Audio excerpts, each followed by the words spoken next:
Welcome students. Today I will discuss the action of indicators on acidic solution. So first students, I will tell you what is an indicator. So students, indicators are complex organic substances which give different colors depending upon whether solution is acidic or basic. So, which means that with the help of these indicators, we can recognize acidic solution and basic solutions. So, students, the commonly used indicators are litmus. So, here we are using first indicator blue litmus. So, students, when we add few drops of blue litmus to a solution and solution say if turns red, then it is indicated that solution is acidic. So students, blue litmus turns red in acidic solution. Now next indicator we have methyl orange. Now methyl orange is also an organic compound. Now students, when we add methyl orange to a solution and if the color of solution changes to pink, it means solution is acidic. So we say that in acidic solution methyl orange changes to pink. Now the third indicator is phenolphthalein, which is again an organic compound, and solution, when we add few drops of phenolphthalein to an acidic solution, it remains colorless. Now the next indicator we have is red cabbage extract. Now students, red cabbage extract is red in color, and when we add to a solution and if it remains red, it means solution is acidic. So we say that red cabbage extract remains red in acidic solution.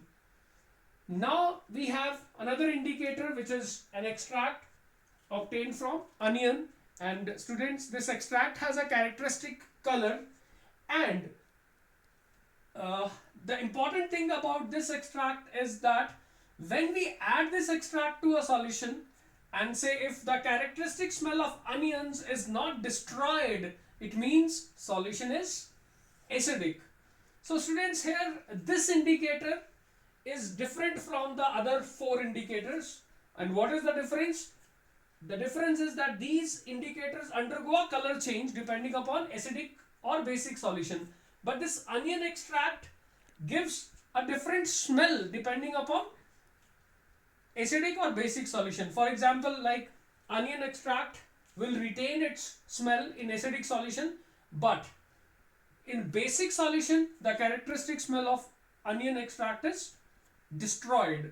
So students, such indicators are called olfactory indicators. Olfactory indicators. So these are indicators which give a change in smell depending upon acidic or basic solution. So this was action of indicators on acidic solution.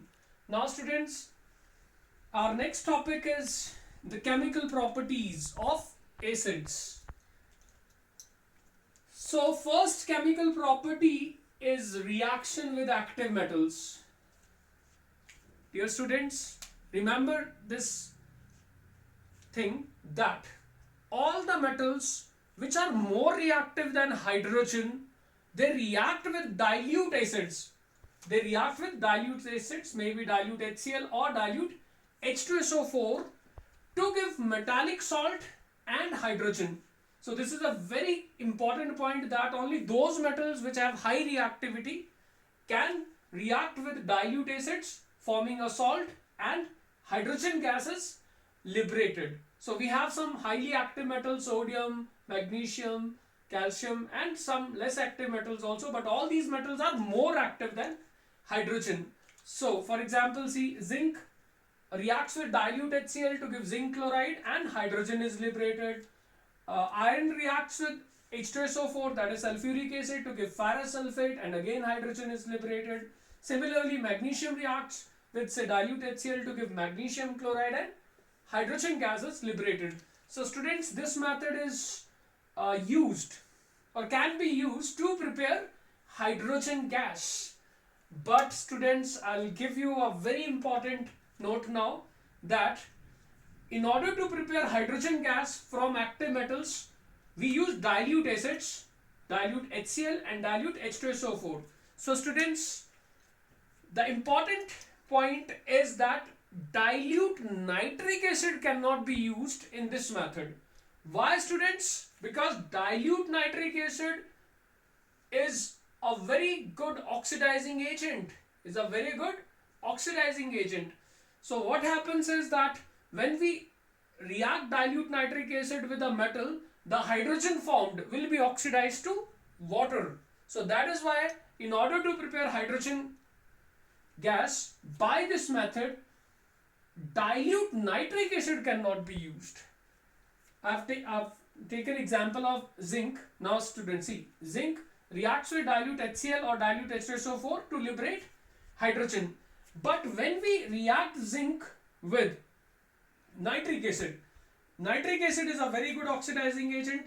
It oxidizes zinc to give zinc oxide, which is basic oxide, and being basic, it reacts with acid, dilute nitric acid, to give zinc nitrate and water. So when we add these three steps, the overall equation is that zinc reacts with dilute nitric acid to give salt and nitric oxide and water. So students, see, in this reaction, hydrogen is not liberated. Instead, water is formed. Why? Because hydrogen is oxidized to water by nitric acid.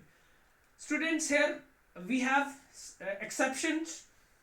Manganese and magnesium, however, can react with dilute nitric acid, in fact very dilute nitric acid, to liberate hydrogens. Otherwise, with nitric acid, hydrogen is not liberated, but these two metals react with about 1% very dilute nitric acid to give nitrate of that metal, and hydrogen is liberated. So these two are exceptions. Otherwise, in order to prepare hydrogen, dilute nitric acid is not used. Students, now our next chemical property of acids is their reaction with bases. Now, students, an acid reacts with a base to form salt and water. So acids and bases react to give salt and water, and students, this chemical reaction of an acid and base forming salt and water is called neutralization reaction. For example, now one important thing, the base. Now students, what is a base? Bases are either oxides of metal, so metal oxide. So in first example, I will take a metal oxide, say copper oxide, which is basic, or bases can be metal hydroxides also, or it can be a hydroxide of ammonia, that is ammonium hydroxide. So students, an acid can react with a base, and this base can be a metallic oxide, it can be a metallic hydroxide, or it can be ammonium hydroxide. So what happens is that when acid, say sulfuric acid or hydrochloric acid, reacts with a base which is metallic oxide, we get salt. So here it is copper sulfate and water. Now we have base which is hydroxide, sodium hydroxide, reacts with HCl to give sodium chloride and water. Now students, similarly we can also take ammonium hydroxide. Now when we carry out this reaction with ammonium hydroxide, we get salt, but the salt will be ammonium chloride and water. So this is the neutralization reaction of acid with base. Now the next chemical property of acid is their reaction with salts, carbonates, bicarbonates, sulfites, bisulfites and sulfides. So students, firstly we will discuss action of acid on carbonates and bicarbonates. Now students, when acid reacts with a carbonate or bicarbonate, brisk effervescence takes place due to evolution of carbon dioxide. So student, I've taken calcium carbonate. Calcium carbonate reacts with acid, say dilute HCl, and gives salt calcium chloride, water, and the brisk effervescence will be observed due to evolution of carbon dioxide. Now students, bicarbonates react similarly. So we have taken sodium bicarbonate. It reacts with acid HCl, gives a salt sodium chloride, water, and then there will be effervescence due to evolution of carbon dioxide. So important observation from this reaction is that carbonates and bicarbonates react with dilute acids and there will be effervescence. अब वो effervescence क्यों होगा? It will be due to evolution of a colorless and odorless gas, carbon dioxide, which gives milkiness with lime water. Now students, here I have very important thing to tell, that this reaction or this effervescence is only observed when the salt formed is water soluble. If the salt formed is insoluble, then the reaction does not proceed. समझ आ रहा बेटा?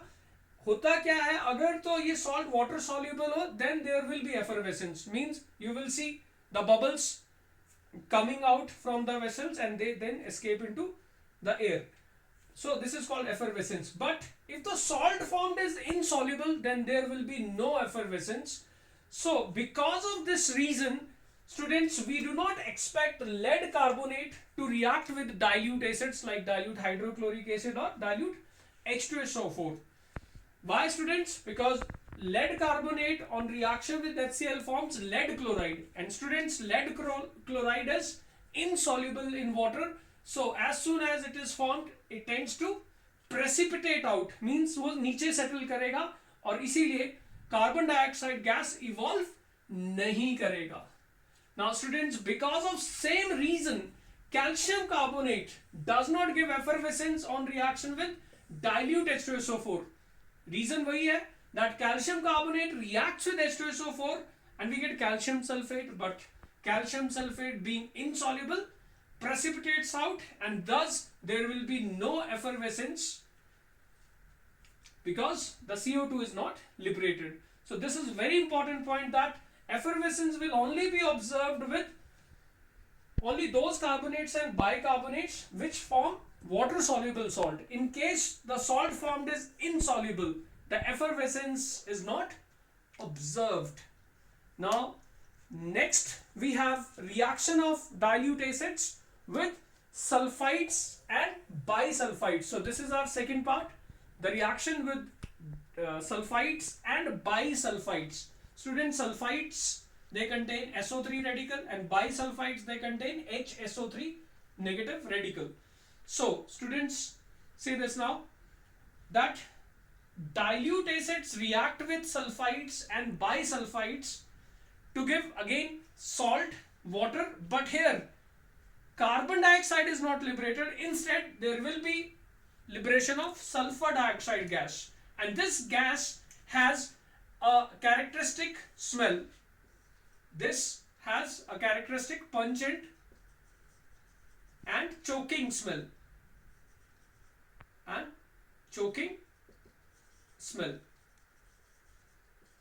So there is a distinction between these two reactions. Here CO2 is liberated, which is colorless and odorless. This gas is also colorless, but it has a pungent choking smell. So we have one such example, sodium sulfide reacts with HCl to give salt NaCl, water, and there will be SO2. This gas has a burning sulfur like smell and it has a pungent smell also. Similarly, bisulfide reacts with hydrochloric acid to give salt, water, and SO2 is liberated. Now students, the next we have action of dilute acid on sulfides.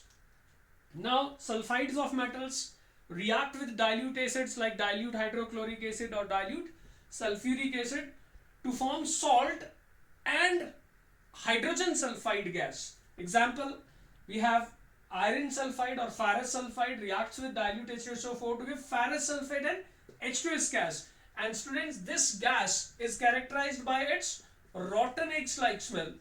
So this gas is detected by its rotten eggs-like smell, means obnoxious smelling compound है.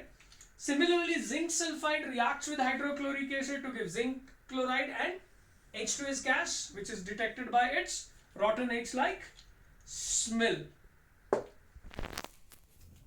Students, acids, they react with many salts like carbonates, bicarbonates, sulfides, bisulfides, sulfides, etc. But listen, students, this is a very important information, that metal chlorides, that means chlorides of metals, and nitrates of metals, they do not react with dilute acids. So they do not react with dilute acids. However, they react with concentrated sulfuric acid on heating to give a volatile acid. So students, this we have discussed earlier also, that a volatile acid can be prepared by the action of concentrated sulfuric acid on metal chlorides or metal nitrates. But the important information here is that metal chlorides and metal nitrates do not react with dilute acids. However, they can react with concentrated acids like concentrated sulfuric acid. For example, like look, NaCl reacts with concentrated H2SO4 below 200 degrees Celsius to give sodium hydrogen sulfate, and volatile acid HCl is obtained. And similarly, when we heat this sodium chloride with concentrated H2SO4 above 200 degrees Celsius, we get sodium sulfate and again HCl. So metal chloride can react with concentrated H2SO4. Similarly, metal nitrate. Now we have potassium nitrate. Now potassium nitrate reacts with concentrated sulfuric acid on heating below 200 degrees Celsius to give a volatile acid, nitric acid and potassium hydrogen sulfate. But when we heat potassium nitrate with sulfuric acid above 200 degrees Celsius, we get actually the here partial displacement takes place, but here complete displacement of hydrogen occurs and we get potassium sulfate and nitric acid. So students, this method is actually used to prepare a volatile acid from non-volatile acid. So students, metal chlorides, metal nitrates dilute acid के साथ react नहीं करते, but concentrated के साथ करते हैं. But एक salt, एक exception है, lead nitrate. Lead nitrate dilute acids के साथ भी react करेगा. For example, look, when lead nitrate reacts with HCl, we get lead chloride, which being insoluble precipitates out and we get nitric acid. Lead nitrate similarly reacts with dilute H2SO4 to give lead sulfate and nitric acid. So this is an exception. Otherwise, nitrates do not react with dilute acids, but lead nitrate reacts with dilute acid. So student, this is very important. Now students, last topic of acids is their use. So we have uses of acids. So students, acid, boric acid is used as eye wash because it has antiseptic properties. Oxalic acid is used to remove stains, ink stains.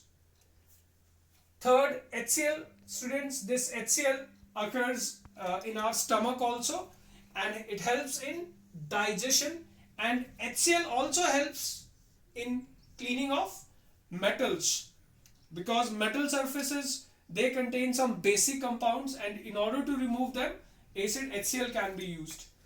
Next, carbonic acid. Now students, this carbonic acid is actually used in the manufacture of carbonated drinks, soda water, etc. Then we have acetic acid. So students, acetic acid is a constituent of vinegar. In fact, vinegar is a dilute acetic acid solution which is used in cooking.